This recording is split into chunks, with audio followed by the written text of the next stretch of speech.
Hey guys, we're going to take just a few minutes here. This is going to be a very short video, I promise you. But we're going to address some questions that still keep coming up. You know, I've done some videos on 3 tips on how to get your rappel rope out of the tree and things like that. A lot of videos about, you know, getting your rope down. One of the things I realized through the continued questions, though, is we've never done a real close-up. Now, I have, but it's buried in some videos. This video is going to be just close-ups of where do you clip onto your rappel rope with your pull-down rope for the most effective way to get it off. I get that question all the time. Where are you clipping on? It's hard to tell. This video will leave no doubt where to clip on.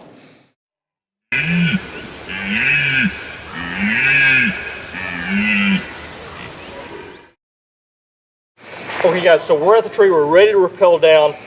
Where do you clip on at exactly? Okay, so I'm going to start off showing this because this is what a large number of people that are one sticking start off with, and that's a night eyes gear tie, right?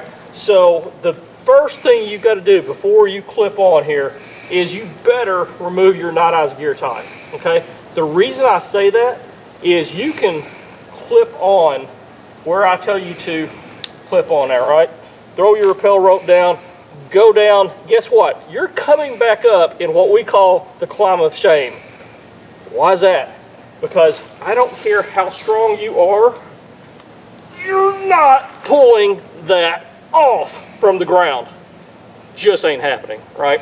So the first thing you got to do, if you're a guy who uses a night eyes gear tie,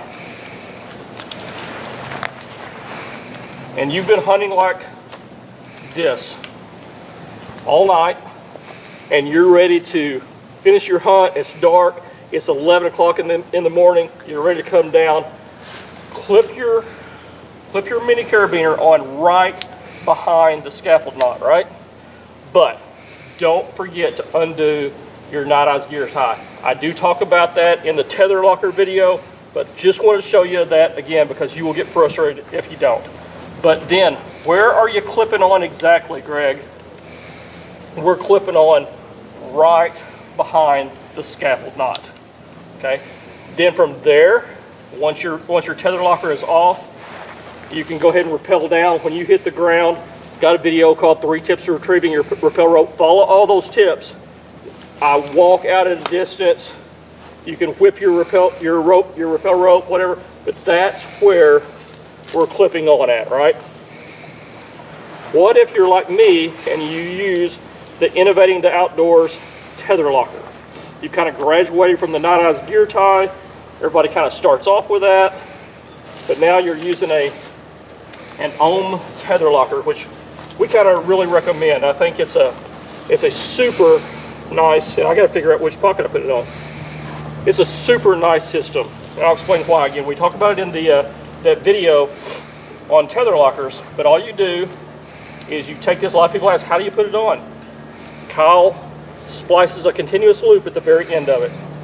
Run it underneath the rope, put the ohm through that loop, pull it tight. Now it's girth hitched on. I slide it in directly behind and tight to the scaffold knot, and then we have this excess length here.